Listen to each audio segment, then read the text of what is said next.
Usually people know King's Mills for one gigantic, loud, big reason. That would be King's Island. I know a lot of you have actually ridden on those rides, but did you know way back in the day, that place had explosions of a different sort, loud ones that could be heard for miles around. We're talking about the Peters Cartridge Company and the factory that made munitions along the Little Miami River and how it's super haunted.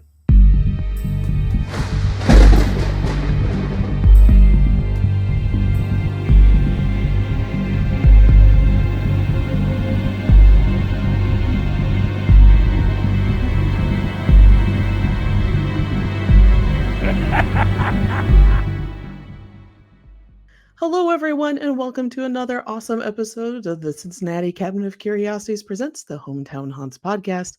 I am your host, Cat Loco, and along with me on this strange and spooky ride through this strange and spooky world are Christina Wald and Jen Kohler. They will be on in a short minute.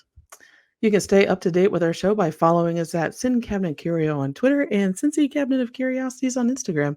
And don't forget to join our Facebook group, Hometown Haunts. Of course, we're dying to hear about your personal encounters with the paranormal and fringe history from your neck of the woods. Send it to hometownhauntedmail@gmail.com or join and share it on our Facebook group, Hometown Haunts. You can find our podcast on Apple Podcasts and Spotify, and you can watch our show feed on YouTube. Just find us by searching Cincinnati Cabinet of Curiosities. Please take a moment to rate and review us on those platforms so other spooky lovers just like yourself can find the show. Link in show notes. Also, for show news, Christina, how did your women's art club talk go? It went really well. It was a very enthusiastic crowd, and it's a great group. They also are doing their juried art show, which had some really amazing paintings. And it was great talking to them. A lot of them are interested in publishing their own art books and that sort of Nice. thing. So there was a lot of interest in that, and there was a lot of interest in the mini palettes. So it was really an enjoyable talk. I mean, it's a great group of artists. I mean, they were really encouraging me to join, Mm-hmm. and maybe I will. I mean, the problem right now is just time with the Mm-hmm. Urban Sketchers stuff. I don't have any time to do anything. Yeah, no, I get that. And You're a busy, busy lady. well, I think everybody gets that. I mean, you want to be part of everything, but you can't do everything. Yes. And But then you get FOMO. they have a beautiful space where there's classes too, Mm-hmm. called the Barn, and it's in Mariemont, and it's this beautiful over 100-year-old renovated barn that I wonder if it's haunted. I should Yeah, I was start about to say, asking. is it haunted? I suspect that it probably is. I should have asked them, and maybe I will, because that seems like a historical building like that has some stories to tell. I'm sure. I'm sure there's somebody floating around in there. If Yeah. not, at least a cow or two. So maybe some That's true. chickens. But it's really, they were also having classes making Ukrainian style eggs while we were there, and that Ooh. looked. I've been wanting to do. I have all the equipment to make them, and I just didn't have time this year. Mm-hmm. But I'm hoping next year that I can, Oh because yeah. that's a really cool art form. Yeah, I was about to say there's equipment for making them? Well, you have the little. Usually, how you do it is there's like a little reservoir that you melt wax into, and you Mm-hmm. can buy actually an electric one instead of using a candle. It's almost you. Comes with like these little wax pieces that you put in, and it melts them, and it's much more. It's a lot less. If you've ever made them before, it's a lot less bloppy. Okay. When you heat it over the candle, if you are inexperienced like I am, a lot of times it doesn't come out in a nice straight line. It makes a big blop. Mm-hmm. Imagine it like a fountain pen does, like if I you was aren't just using it imagining right. it like a fountain pen. Yes. Yes, and so the electric one is much more like, it doesn't tend to blop up like It's that. much more And precise. yes, it's like using a rapidograph or something like that, Yeah. and it's much nicer when you're drawing those little lines on the egg. Yeah. Yeah. Nothing sucks more than when you are working and you're concentrating and then a blop happens and then you Yes. cry. I just got my first fountain pen to draw with for going to New Oh, Zealand, how so do you like that? I really like the action on it. I probably will get a wider nib next time just for Okay. more action. And this one's the ink in this one is not waterproof, but I suspect I can buy some waterproof Mm-hmm. cartridges. So it just gives a different effect. I just need to learn what I want to do with it. Yeah. If you want to know about waterproof inks, ask Heidi Oh, because they okay. know a lot about inks. I will ask And them. yeah, Heidi was I accidentally ruined a illustration I was doing last year, and Heidi had a bunch of different suggestions for waterproof inks to put into fountain pens. Just watch using it on the plane because all that turbulence and the pressure can kind of mess up your well. So, I've heard that. I've heard you have to be mhm, really careful with those. And actually, I now with any sort of paints or inks in my suitcase, I have learned years ago to tape everything up. mhm, yeah, So everything gets put in a Ziploc plastic bag with tape over it because the alternative's not good. mhm, yeah. The alternative explodes, and it's just Exactly. it's a literal mess, and you're just like, no. So, Yeah, so I yeah, suspect I'll be putting the fountain. I don't know if I'll be using the fountain pen on the plane, but I will put it. I will bag it and mhm. you know make sure that it doesn't leak all over my art bag. Yeah, it's always fun traveling with your art supplies because whenever I do international travel, they always stop me because I have triggered their alarm for something in my luggage. It is always my pencil case. Every Oh, single time. It's interesting. all the graphite from my pencil case. And they search it and they're like, oh, one time I had bought a novelty pencil case that was in the shape of a Converse tennis shoe. And and of course, I'm coming back from Japan and the US government finds it. And of course, the sensors for all the different materials go off and they take me aside. And I expect this at this point. They take me aside and they go, "Can I go through your bag?" I'm like, "Yes, sir, you can." And they're going through and they find the shoe and they're like, "Well, this is the thing that's setting it off." And they unzip it and all these pencils fall out. And they're just like, well, we've never seen this before. So they just picked up the pencils, put them back in, zipped it up, closed the bag, and they're like, you're good to go. I'm like, thank you. So Wow. eh, I've it's, never had any of my watercolors that I have in my pans, the half pans. That's never, they've never, I think they're used to seeing a lot of that. mm-hmm, These days, there's more and more sketchers. I have had lost a bag that I was bringing a bunch of acrylic paint in because I was working on a book and I packed all my paints and it didn't come for a couple days. And I wonder if it was looked through. It had one of the little notes that said yeah, that they had looked through it. And I suspect some of the heavy elements in paints probably set stuff off too. yeah, that Some of may the be, cadmiums and all that stuff. mm-hmm, yeah. So, oh, fun travels as a, Yes, I've got all my sketchbooks. I've got my little accordion sketchbook that I haven't mm-hmm, taken it out of. I realized ooh, I bought a bunch of Hannah stuff, which I don't know if that's how you pronounce their name, but I've got toned paper, so I've got these all. And then, mm-hmm, of course, I've got my regular global art materials square one. I've got a new one that I'm going to be bringing because my other one only has like 2 or 3 pages left. yeah. Yeah. So this actually brings us to our next show news note, which is we're taking a spring break as Christina travels to New Zealand and for Urban Sketchers International. And I am buried in work publishing Barista Mystica and also stuff for Corpse Flower Press. So we'll be back in a few weeks with some new shows just in time for me to leave to Alaska. So yeah, Globe this is trotting. yeah, we're globetrotting a little bit this summer. So our we're basically going to come back, do a few episodes, and then I'll be off to Alaska and Japan, and you are going to France, Christina. Yes. And Jen, you are holding down the fort here in Cincinnati. Yes, because I am still unemployed and can't do anything. You can find us more stories Well, and I could do stay, that. yeah, Sure. and still talk to all of our listeners on the Hometown Haunts page and Yeah. everywhere, and just be like, yeah, we can totally do this. Yeah. Oh, Sure, maybe I there's a should go ghost up there. to the Hell Town. Oh You yeah, should. That would do be some fun. exploration. That Yeah. seems like I love that the group of words together. Maybe I should go to Helltown. That would be Yeah. fun. That sounds like it should be a T-shirt. I know. Apparently, it's an abandoned town outside of Cleveland in a national Mm-hmm. park. Who Mm-hmm. knew? Yep. Who knew? It's a lot. I think it's a lot like Story, Indiana, which is basically the government took over the entire Mhm. plot of land. But yeah, Is maybe it visitable? You said that you weren't allowed Yeah, to you visit. can go Oh, when the yeah, park's that one you can open. go to. Yeah. Yeah. Oh, well, that But I doesn't. think it scary. does border private property too, so you got to be careful where you're going. And they just suggest to go during the day and not the night. I don't want to walk around the woods in the night by myself anyway. No. Mm-mm. Yeah, that's So, probably not a good idea. mm-mm. You don't want to fall or. You Murdered. know, you don't want the melon heads getting you. Oh, Yeah. yes, that's where they are.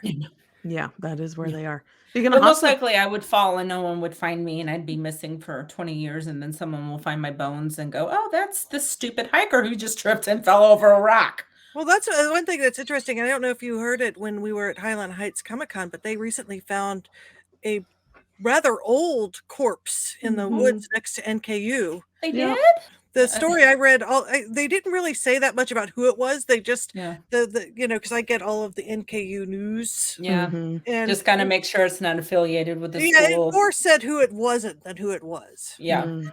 It was It's not a probably they statement, didn't know. and it was not, and perhaps that's what it is. Yeah. I think a lot of times it's scary for parents when they hear stories like that, and they were reassuring everybody that it had nothing to do with the school. Yeah. Yeah. Yeah. It is scary. Yeah, it is. So you can understand parents and students both are Well, yeah. concerned when you find, but I think this was quite an old corpse. I mean, it had been there for quite a long time, Yeah. Mhm. which Huh. either shows how hard it is to see stuff like that, or that like people don't notice stuff like that, or you I don't It's think care never a that often. mannequin, guys. It's never a No. mannequin.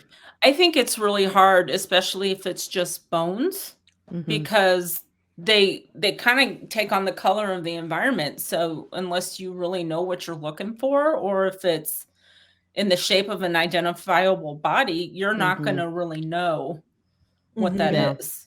I mean, I remember back when Murder Squad was on, Paul Holes posted a picture. He's like, "There's a full skeleton in this photo. Can you find it?" And I'm like, "Nope. It just looked Yep. like leaves to me." And he's like, "Nope, here's this bone, here's this, and here's this." And I'm like, "Okay. How would you see that just hiking in the woods unless you knew what you were looking for?" Usually accidentally step on them. Or that. Yeah. Yes. It's kinda like that photo with the rattlesnake that's in the foliage. There's a Mhm. same type of thing. It's Mhm. like, "There's a Yeah. rattlesnake in this photo. Can you find it?" Or the No. copperhead or whatnot. No. It's like So, Or staring in those magic 3D posters that I could never yeah. see. I'm like, Yeah. "I'm dead on this trail." Yeah. And I'll be that bones, that pile of bones that Paul Holes will be, asking about in Yeah. 30 years. Yep. Yeah, So, people don't think about how easy it is probably to slide into crevasses and, It down is cliffs really and stuff easy. if you don't it's know I the terrain that easy. well. It Sorry, is. everyone. This is apparently the Hometown Haunts murder talk. Sorry. Well, Sorry, you we were. know how they've been saying they've been finding bodies in Hoover Dam Oh, I area had because not the heard that. water's falling, Oh, yeah. the level's falling, and it's everybody's like, "Ooh, mob hits, mob hits." No, it's people that have disappeared while boating, and Mhm. eventually, just because the water has fallen so low that they find them. Yeah, they've been sitting they landed in the sediment, Hmm. and, Yeah, depending on the water temperature, they could be pretty I won't say well preserved, but more preserved. yeah, So, yeah, Hmm. Yeah, yeah. that's a rude thing to come upon, I'm sure, or very scary. It's not just yeah. at the Hoover Dam, it's anywhere that was a large There's water. water. Yeah, Yeah, Hmm. they've been finding rivers, even bodies. Yep. And lakes. they find cars and Mhm. all Ooh, Yeah, sorts of. Google when Maps was good about that, finding yeah. the satellite photos. You can see down into the One water, of and those there's was big here in cars. Lawrenceburg. Somebody Huh? drove into the Ohio River and they found the car because of the river dropping low enough Oh, that they Really? could see the bumper and the license plate. Oh, wow. So they managed I think the mystery was about 6 or 7 years old. It was a mom and 2 children that disappeared, oh and they were in the no. river. So, Wow. A drive in on purpose or an accident? that's to be determined. So, I hope it was anyway, just an accident. on to accidents that were terrible. Let's go on to tonight's topic. So, sources for Oh, tonight's show are WCPO, Yahoo News, the Hamilton Evening Journal, Cincinnati Enquirer, the Gazette News Current, and Wikipedia. So, listed on countless sites of the paranormal and abandoned places, the Peters Cartridge Company's past continues to haunt the Cincinnati region. Its foreboding brick facade and towers loom over the Loveland Bike Trail, a lingering vestige of the impact of the Industrial Revolution and the wars that the ammunition plant catered to for decades. The origins of the powder factory was a dam and mill race constructed for the Chapman Brothers Scythe Works back in 1825. A few years after the factory was built, the Little Miami Railroad was constructed, which provided the factory a great means of transportation. 20 years later, in 1846, the factory was sold to Lorenzo Austin and Benjamin Carleton, who created the Austin and Carleton Powder Company. Joseph Warren King would buy an interest in the company in 1852, and by 1855 would purchase the entire company and rename it the Miami Powder Company. This is where most of the history for this place actually starts when you read anything about it, but it actually started in 1825. You'll also notice that this location tends to change hands frequently and get renamed. King also founded the company town Goes Station. So I like that is something that you don't see too much anymore is company towns. They do exist, but this is really rural America we're talking about, pre-Civil War. Records indicate that the Miami Powder Company's first years of business, 4,364 kegs of rifle powder and 1,303 kegs of blasting powder were produced at the factory. In 1864, during the Civil War, the factory supplied black powder to the Union Army, with the total production being 10,000 kegs of rifle powder and 3,800 kegs of blasting powder per year. After the war, the amount of rifle powder output was about the same, but there was a demand for blasting powder because, railroads were being built everywhere and mining. A little bit about how the factory worked, because one of the things I noticed in all the research was no one actually explained why there were so many different buildings for this factory, and it was all for safety. There was separate buildings for different stages of the rifle and blasting powder process, or for black powder basically, which is why Peter's cartridge has so many different buildings. It's all for safety measures because they're trying to keep people from being blown up. Only a few men worked in each building with a horse-drawn trams that would move the powder from one phase to the next. The powders are a mix of sulfur, charcoal carbon, and potassium nitrate, aka saltpeter. Timber would be shipped in from the railroad, and the timber would be reduced to charcoal in a kiln in one phase, then mixed with sulfur and saltpeter and a dampening agent, usually alcohol, in a large cast iron edge runner mill. The components were then dampened to keep the components were dampened to keep dust low and also to keep the material from exploding while being ground into a fine powder in the edge runner mill. The damp powder would be shaped into mill cakes and left to dry. Once dry, they were packaged and shipped out. Joseph Warren King left the factory in 1877 and founded King's Mills. We know it today as the site of Kings Island Amusement Park, that small little entertainment venue in the middle of Warren County. On March 1st, 1886, a large explosion happened at Miami Powder Factory. A dry house containing 50,000 pounds of drying black powder blew up. The blast was heard 100 miles away and killed 3 men. Reportedly 42 miles north of the factory in Xenia, Ohio, windows shuttered and the blast, and many of them broke. Residents could see a giant white cloud of smoke rise into the air from the factory. There was a 15-foot crater where the dry house stood, and the explosion also had damaged the bridge to the factory. So that bridge that you drive over to get to the factory was damaged. The one that goes over the Little Miami River. The following year, in 1887, Joseph Warren King's son-in-law, Gershom Moore Peters, took over the munitions factory along with the Little Miami River in Deerfield Township, Warren County, Ohio. He had worked the factory since marrying King's daughter in 1881, but it was also a former Baptist minister, which I found really interesting. What a job change. It's when the factory is renamed the Peters Cartridge Company as well in 1887. Peters also invented the world's first fully automated cartridge loading machine for the factory. So he was a smart guy. He also had about 32 patents on different machine products for the factory manufacturing of black powder and then also making them into bullet casings, basically, like filling the bullet casings and all that. And eventually they would grow to making munitions as an actual live rounds, not just the black powder. By 1889, the factory was producing 4,000 cartridges an hour and employed 3,000 people who worked round the clock at the factory. So there was always somebody working there. Although the Peters Cartridge Company was known throughout the country for its black powders, it became infamous on July 15th, 1890, when the largest explosion occurred at the factory. On that day, a train loaded with black powder was shunting, which is they're putting the two cars together, uh, with two fully packed railroad cars. There was a spark that was caused by this process that ignited both train cars. That explosion killed 12 men. It also started fires that destroyed the railway station, the freight house, two Peters Cartridge office buildings, the shell factory, the cartridge loading plant, the large warehouse, and 6 employee homes. Basically, this explosion leveled the entire factory.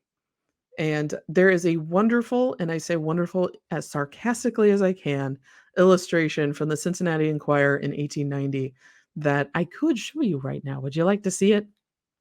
All right, let me see if I can get to the present. Share screen. Now can you see it?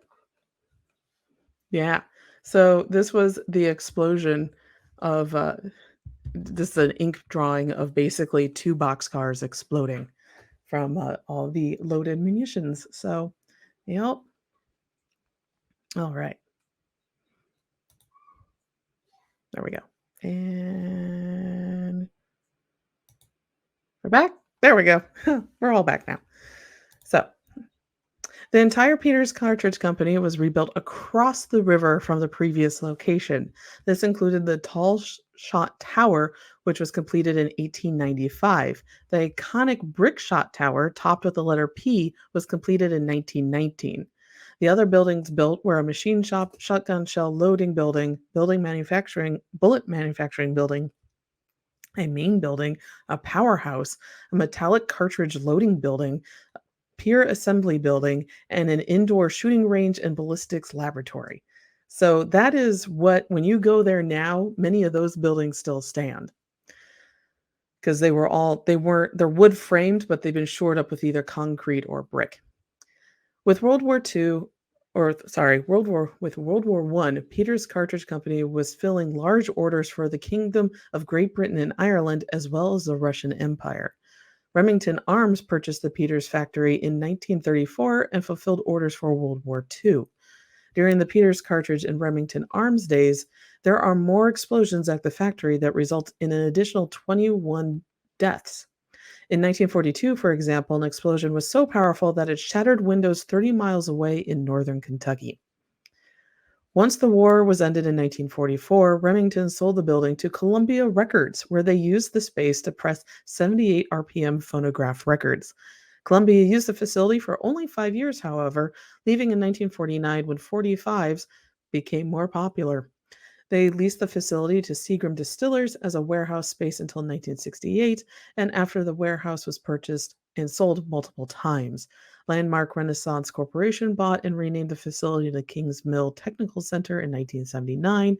Lens Crafters also had a manufacturing center there to make eyeglasses, and other small companies leased the space for themselves throughout the years as well. In 1985, it was added to the National Register of Historic Places. Then it sat largely abandoned.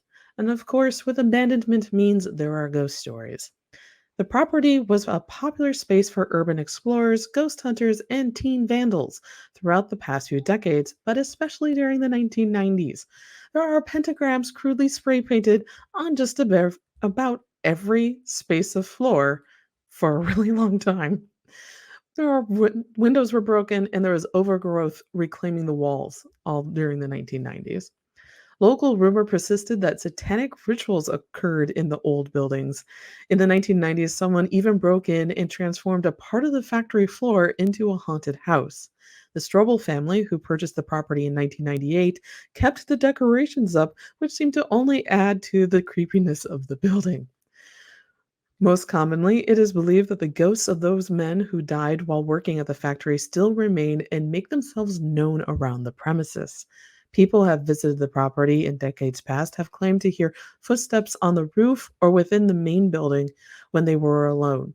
Other witnesses have seen faces peer down to them from the upper floors of the factory buildings when they were closed down. Phantom shadow people have been seen crossing the sky bridge over the road, and other drivers on Grandland Road, which I believe is the road that goes underneath the sky bridge, have witnessed ghosts peering out of those windows down to the road below. Others have reported phantom whispers while in the buildings, and objects have been known to move on their own in the old factory premises. There was one anonymous report made in the comment section of one of the websites that I looked at, and I'm going to say, take this with a grain of salt because this is an anonymous submission on a random website on the internet. So they used to work at the warehouse when it was still a working warehouse, which means before 1985. And they claimed that a full-bodied apparition dressed in bib overalls carrying a lantern would be seen walking around the property, even during the daytime. The writer said that they had never felt threatened when seeing any of the ghosts and believed that it was a former factory worker who died on the property from one of the many explosions. Of course, currently, like Jen and I did last month actually, you can visit the Peters Cartridge Company now without threat of being arrested for trespassing because it has been cleaned up and remodeled into luxury apartments, and now the Cartridge Brewing Company has a restaurant and tap room there, which we went to after the Loveland Frogman Festival back at the beginning of March. So it was really cool being able to go and sit really in the middle of all of these buildings and just look at the history. I think, Jen, you and I, while we were waiting for our table, were just staring at all Yeah. of these buildings the Yeah. entire time. Please And excuse the small toddler that's shouting in the background. That is not a ghost, that is a living child. yeah, and kicking myself that I had never gone to it before it had been renovated. No, don't, because it was super duper dangerous. Yeah, yeah. Like, I mean, it's dangerous just getting there now. That little two-lane yeah, road over the river is kind of scary. yeah, it is. It's interesting because if you remember when we were there, I thought I saw somebody walking along the banks, Mhm. and now I understand why. It was because that's where the former buildings were, and that's where the Okay. explosion had happened. And I'm sitting Okay. there, I'm like, was it a dog? Was it a person? It looked like Mhm. something was wearing something white. Mm. And it was because you remember I was just like, what's over there? Yeah. And we were looked and we're like, no, there's nothing here. It was on Yeah. the banks of the river. So that was interesting. But yeah, they've transformed the entire place Mhm. into really luxury apartments that are way more than my mortgage right now.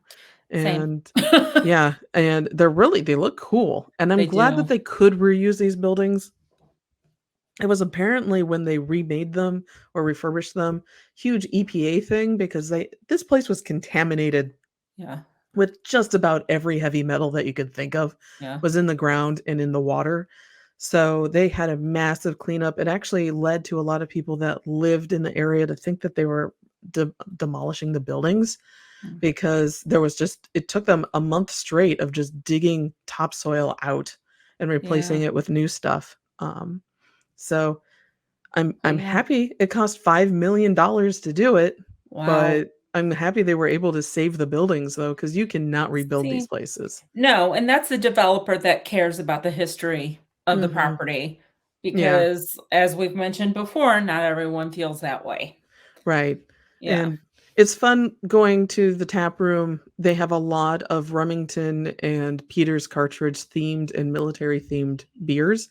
Also, they have a Frogman, which is very good. I suggest getting yourself a pint if you are of drinking age.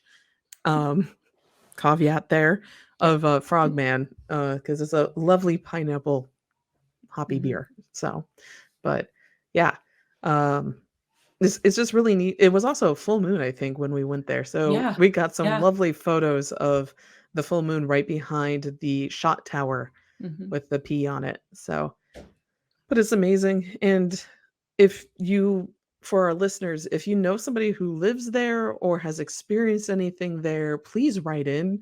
I always love getting more stories from these locations that we highlight.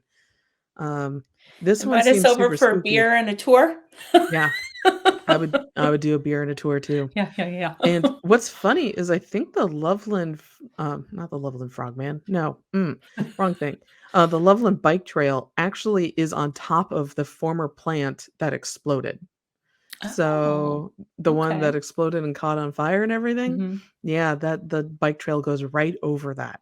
Oh, wow. So, yeah, the next time you're going through that, you can go, "This is the bloody history of the location that I'm in, and it made a gigantic crater and, killed." Yeah. I can't get over that the explosion was heard in Northern Kentucky. Mhm. I Yeah. mean, 30 miles doesn't sound like much, but it's a Yeah, lot. That's I a big was distance. I was just like, "Newport is closer to this place than Xenia is." Yeah. So, that was I actually Google mapped that one out because I was Oh, like, yeah. "No way." Yep. It's That's exactly 30 crazy. miles away. So, I do have some photos that I can share before we move on to the, hometown haunt from Jamie. Okay. So, let me thank you, Christina, for moving it over. Share screen, entire screen. We're gonna see there's Wheatley, but, um, No. here is the, sky bridge that Yeah. a lot of people will see just phantoms walking around. And these are photos are a few years old before everything got renovated.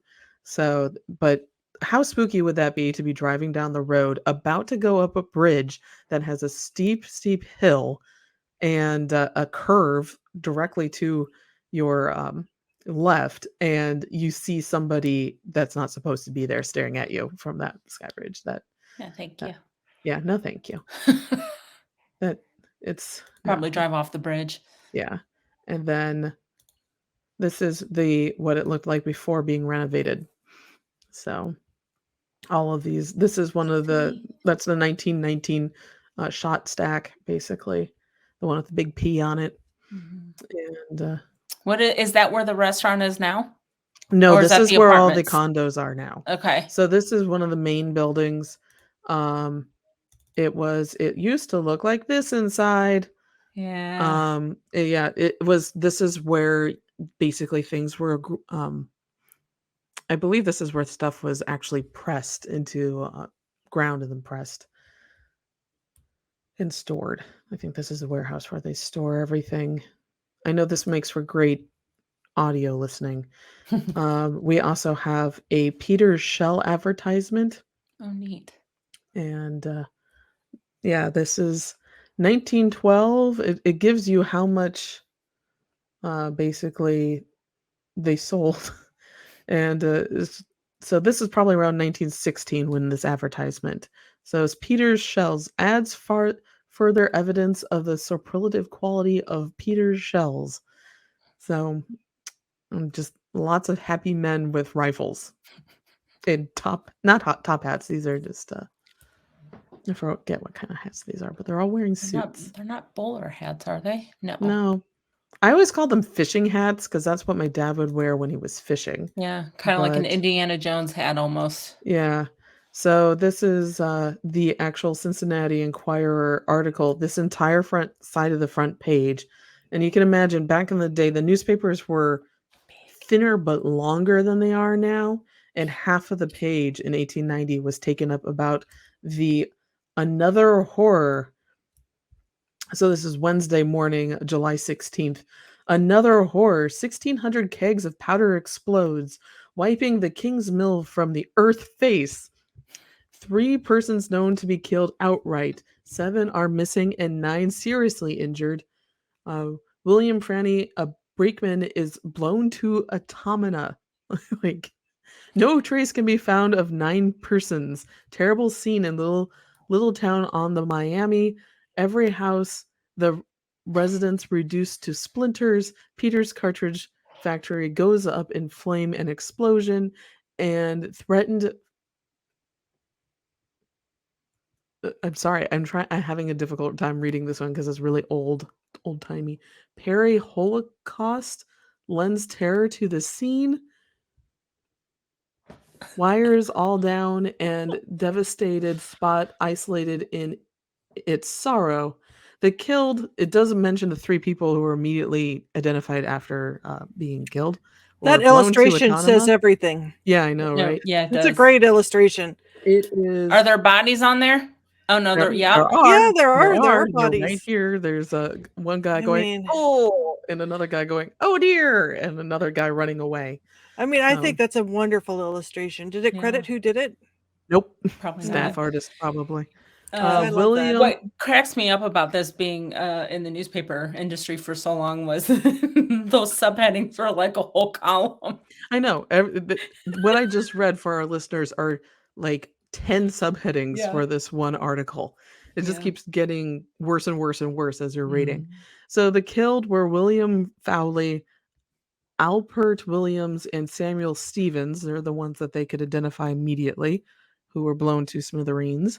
And Mrs. Fred Keller and 2 children were missing. Mrs. Jas Deacon and Mrs. Moss and 2 children were missing. And the injured were Mrs. Lottie Byrne, Harry Smith, Frank Hunt, Mrs. John Schneider, Miss Annie Schneider, Miss Lida Felstein, Miss Gillum, Miss Maggie Hutchinson, and sister. So these were the houses that must have gotten basically blown to smithereens as Yeah. well during this. So they would have been the wives and the sisters and daughters of some of the men working there that day. So Surprised they gave the women their first names. yeah, They didn't used to do that back then, really. nope. But yeah, there's just it's just a bunch of subheadings, not necessarily everything, though ironically kind of associated with one of our earlier episodes, there is an article about the poorhouse horrors from disgraceful coming of sexes among, and this is just me reading, imbeciles in the insane asylum in Indiana. So they're talking about the poorhouses back then too, and how they were terrible places in 1890. So, all right. So, yeah. The relief. Oh, there was a relief train also sent in, hustling to the scene to the terrible explosion. So God, that's awful. yeah, So sorry for those families. yeah, it's. It had to be terrifying. I will be honest. I've never seen a confirmed list of who actually passed away from that explosion. So it's handy having that kind of news reporting. Though also 1890, we don't know quite how accurate it was, but because like one of the people was Maggie Hutchinson's sister. We don't have her name. We don't know who it was, or we don't have the children's names either. Yeah. But yeah, this would have been the location was across the river from the current building. So if you're in the parking lot and you look across the river at that bridge and you just look down, go look west, all that would have been what basically you're standing in now, but it would have been wooden houses and wooden factories. So, and Are then there houses there now? I can't remember. no, it's just a bike trail. Just the bike trail. Okay. Yeah, most of the houses are up the hill. Okay. So, yeah. Wow. So, and that is the history of the Peters Cartridge Company, as complete as I could make it as of this date. Yeah. And I hope it kind of informs people a little bit better that the long history of munitions in the area and how much of an impact it had on the entire region. So, What I really like, I just like the visual aspect of it, especially when if you've never been there, it's just you're going down this narrow, steep road, windy road, and you don't feel like you're near a city. mm-mm. You really do feel like you're in the middle of nowhere. And then all of a sudden there's the river, and then there's this big, huge complex. Yeah, it's a complex. It's a huge brick and concrete complex. Yeah. Mostly And built. especially at night with the lights on, I don't know. It just, it feels magical to me, for lack of a better word. It's very magical. Yeah. I also will note please have a designated driver when making that drive. Because if you're Yes. leaving the brewery, that is not a fun hill to be driving up No. in anything besides sober. And they So, were under construction. The road yep. was under construction while we were there. So I was Yeah. like, even turning out of it, I'm like, I'm not sure I'm going to turn into the right way. So I'm going to go this other way and then turn around. Yeah. Oh yeah, that I was was afraid I was turning into oncoming traffic. yeah, that was a slight moment of Mhm. terror. Eyes as big as saucers. Yeah. I'm like, Yeah. where is the road? All I Mhm. see is a concrete wall. Yeah. Oh, that is scary. Yeah. This was Think reminding me of the Rotzi explosion. Do you remember that? Oh mm-mm. yeah. The fireworks factory. Mhm. If you watch the WEBN fireworks, and of Uh-huh. course they do fireworks for a lot of other, I think, the stadium and stuff. And of course, anything with powder, like that explodes. And they had a factory explosion. I think it was 2009, according to. Yeah, I was gonna say that Oh was pretty wow. recent, wasn't it? Yeah, Wow. I mean, stuff like that happens all the time. How did I miss that? I lived here at that point.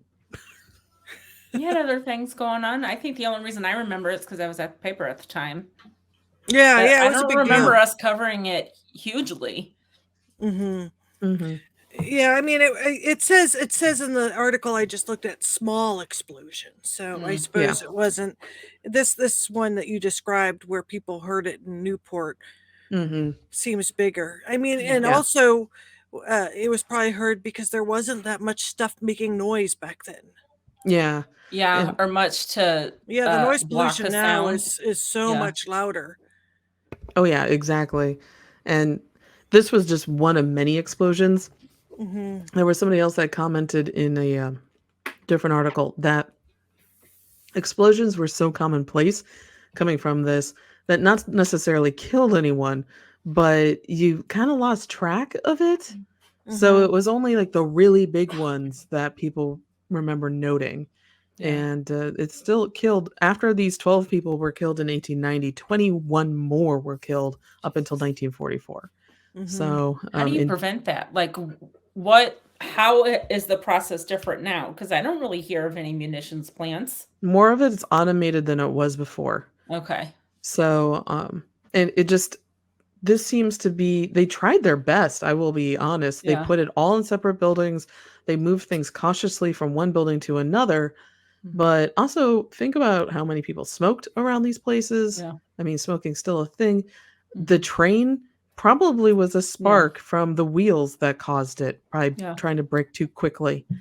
And yeah, it's being automated basically is I think why so much of it, though it still doesn't stop things from happening. Mm-mm. There are explosions, but Yeah, it it's actually what is it? 12 plus 21 is 33 people over the course of the entire yeah, everyone just got to hear me do math. Um 33 people over the course of the entire use life of this building is remarkably low that I Yeah. would have expected more. Yeah. So, though died of cancer from working in these buildings, I can't give you those stats Yeah. or lung issues, but Oh, I'm that's sure so many people got like lung issues and stuff from these factories. or I mean, lead poisoning from the Mm. well, walls. there's that too. I mean, there was all sorts of really horrible things that happened to Mhm. people. Yes. So, but they cleaned it all up though when they They redid it. did. Yeah, All the it's environmental very stuff. it's yeah, it's very cleaned up now. Yeah. Yeah, they were pretty good about cleaning everything up. It should be pretty safe to live in those condos now. And Yeah. I think the power plant is the pool now. Oh The yeah. power plant building. That's the Oh. one with the shot stack Uh-huh. in it. There is a pool in there? I couldn't remember. I think there's a pool in there. I did Okay. not look up the Zillow of any of those places, Yeah. unfortunately. I was too focused on finding ink illustrations of the explosions. So, Which no, was cool. I'm glad it you was Yeah. found really that cool. because that Yeah, looks really great. yeah. So, we have a hometown haunt We from Jamie do. tonight. So this is from Jamie. Okay. I went to SCAD, Savannah, the most haunted city in the South. One day, I saw a ghost in broad daylight at the south end of the Colonial Park Cemetery. It was an older lady dressed in a pink outfit with a pink purse and pink shoes standing on the sidewalk staring at me as I crossed the dueling grounds at the end of the cemetery. She looked like she was dressed for church in the 1950s. We made eye contact. She was staring right at me and she was motionless. I glanced for a split second down and immediately back up, and she wasn't there. I looked for her. There were no nearby doors or anywhere she could have gone in a split second. She had disappeared. She was real and then she was gone. It was so creepy. Oh my goodness, as soon as Jamie wrote everything was pink, I'm like, this apparition comes from at least past 1934 because that color pink was not invented for fashion until then. Oh, Oh, And yeah. then they cool. said the 1950s, and I'm like, yes, 1950s is when hot pink, the color we know now, was used everywhere. Yeah. And thank you, Marilyn Monroe, and for really making that super popular in Gentlemen Prefer Blondes. So Yeah. yeah, it's I as soon as I could hear the description, I'm like, this is a post 1934 ghost. So it's Mhm. scary that I hate it. But anyway, that is amazing. Thank you, That is Jamie. pretty cool. In broad daylight too. I love it when you see ghosts in broad daylight We because Yeah. went to then it that makes you feel cemetery. less crazy. You're just like, the We actually went on a ghost tour in Savannah, and I thought it was really kind of a bummer that they, of course, had all these ghost tours at after 10 o'clock or whatever, and the cemetery's closed. So we went Mhm. to the cemetery but couldn't go in. Yeah, that is a big bummer. I I really know. love how they had basically a staring contest, I Yes. which know. I'm just like, you maintained eye contact with the afterlife. I wonder if Jimmy hadn't looked down, what happened, Just poof. or did they just continue to stare at each other, or I don't would know. Jimmy had seen them Yeah. disappear, or Who can miss hot pink? you can't. You You can't. can't. No. It's a cool color. Pink has always been one of my favorite colors. Really? Oh yeah, I like and it as well, I like fashion. all colors really, but pink as a kid, I loved it, and Mhm. red, pink, red. I really Mhm. love red too. Yeah, those So are good colors. yeah, Yeah, I'm Yeah. picturing the color right now. I'm actually picturing Jackie Kennedy too. yeah. Yeah, that was a very popular color for quite a Hmm. while because everyone's like, "Wow, it's so eye-catching and cheery." And it was like before then it was always a pale pink and that was for men's Mhm. shirts. Yeah. Hmm. Yeah. I'm sorry. I think men look good in pink. They do. The pastel, yeah, I think they look good Up in pink. until the 50s, the 1950s, men wore pink and women wore blue. Hmm. So, yeah, Things are always changing, they Yeah. always literally. are. Yeah. Sorry. You could tell I just watched like fashion history stuff. So, Well, it's but interesting because you can sometimes date paintings because there were certain types of blue that weren't available mhm. Yeah. until recently. Yeah, like you can date paintings from the colors that are used and Hmm. also the way things are like cut, like Hmm. the actual fashion. It's And I know tell we've if they're talked about this. forgeries. Hmm? Tell if they're forgeries. True. Yeah, yeah, exactly. Are they using mummy brown? Um, That I that hope was not. that was horrible. yeah, it's Yeah. horrible, but it's a way of dating something very That's true. easily. That's true. So, It, not it's it laughing almost at the feels like dead what's there. the most disrespectful thing you could do? Oh, grind Right. up people and make them into paint. That Right. is so bad. It's Or the the people that entire use their idea. own blood for paint. Ooh, Well, you're gonna end up with brown again. I know Yes. it Well, makes like it's stomach interesting because turns. that's almost an urban sketching thing where people try to use sometimes coffee and sometimes use things like wine, but they're Mhm. terrible pigments for painting with because they're not made to be concentrated in color. So No, really, they're good the for only way stain. that it would be good is like letting it be really dry, like make sure it's more concentrated. Mhm. I would just think that it would oxidize too quickly and not preserve very well. Well, there's that too. I Yeah. mean, a lot of people don't think about what the archival quality is of whatever they're making, Mhm. and most stuff's not very archival. I What mean, Mm-mm. about like tea or coffee dyed papers? Do you think the probably color would stay? No. No. probably not unless it's got something a preservative mixed with it. I Mhm. Yeah. mean, some stuff might have things mixed with it, but it's interesting because when inkjet printers first came out, like a lot of those papers were not acid free, and Mhm. Mhm. the inks were not very well, were not archival at all. So printouts you might have made. Like we had a Canon printer, and like within 5 years, it was faded. Mhm. Oh. That's one of the big problems they have with 1970s and late 60s cartoonists' work was done in permanent marker Sharpie pens Oh because yeah. they came on the market and were super popular with everyone, but it wasn't archival ink. And places like the Billy Ireland are struggling to keep some of those original illustrations because they're deteriorating. They're not Mhm. just fading, they're just deteriorating because It's of How the do true you of like chemicals. some of the dyes too, like the Doc Mhm. Martens and the Luma dyes, especially, are not. They change color pretty fast and are not very permanent. Mhm. I've been Markers, on a yeah. journaling paper kick, so I've Mhm. been researching how to make archival, just handmade papers and stuff like that. Mhm. And it's fascinating how much I don't know about it and how cool it is that just one little like acid can ruin everything. Mhm. But I don't how do you stop it other than acid free? Could you like seal it in an acrylic seal to keep it from degrading? Or would it So just degrade underneath the seal? we have we have original animation cells from 90s anime Mhm. at our house. And what we did was we put them behind UV protective light Mhm. glass. So, Okay. and then you also can't store them or hang them in a place that sun directly hits them Okay. because the paint would just turn to dust. Yeah. So they're hidden away right now. But yeah, that's basically what we do is it's in it they've been protected with the, frame and the UV protective glass, so Yeah, Yeah. probably the UV protected glass is one of the best things you can Mhm. use. Yeah. And then whatever you put it on, like the backing, don't use cardboard because that's not acid free. Mhm. Well, It'll Christina, do ruin it. you do anything with your sketches when you use watercolor? Because is watercolor, does it fade?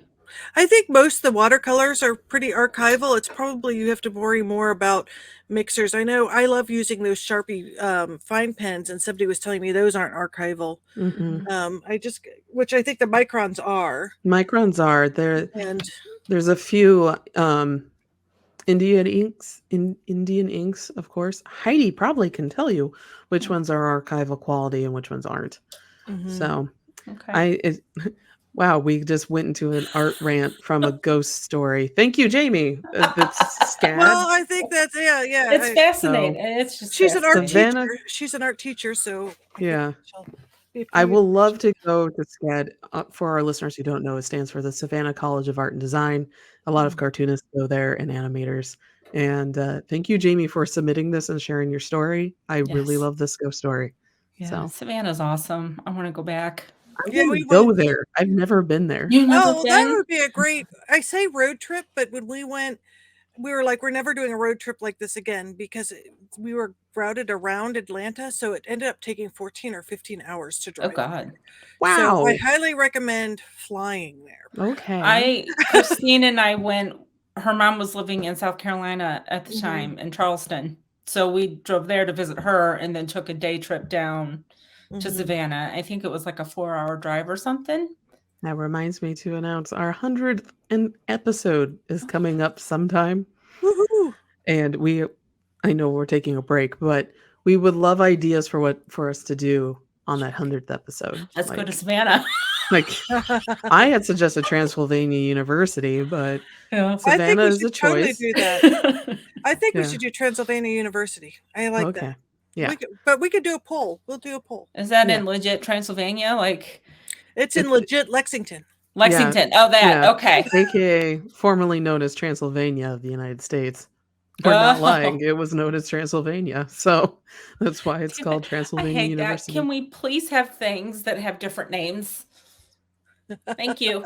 I mean, Yeah. there's Paris, Kentucky, London, Kentucky. I mean, Uh-huh. everything you Uh-huh. can imagine. Milan, Versailles. Indiana. Yeah, Versailles. Uh-huh. Versailles. Yeah. I Oh. mean, well, and then bourbon, of course, is named after the King of France. Yep. Is it? The House of Bourbon. Yes, Yeah. King and Louis the I 16th. obviously have my education has left me. well, I mean, one thing about going there is you can also go to like some of the distilleries and stuff, and I'm sure they have spirits in addition to spirits. Mhm. Mhm. Um, Mhm.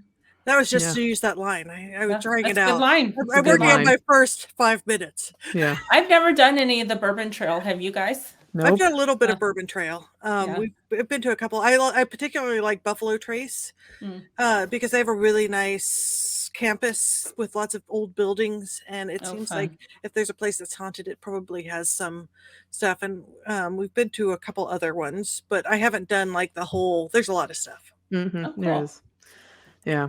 Well, on that note, everyone, you can stay up to date on with the show following us at Sin Cabinet Curio on Twitter and at Cincy Cabinet of Curiosities on Instagram. Don't forget to email us your personal encounters with the strange and paranormal at hometownhauntedmail@gmail.com. For Christina and Jen, I'm Cat Loco. Good night and stay spooky. Bye-bye. Bye. Bye.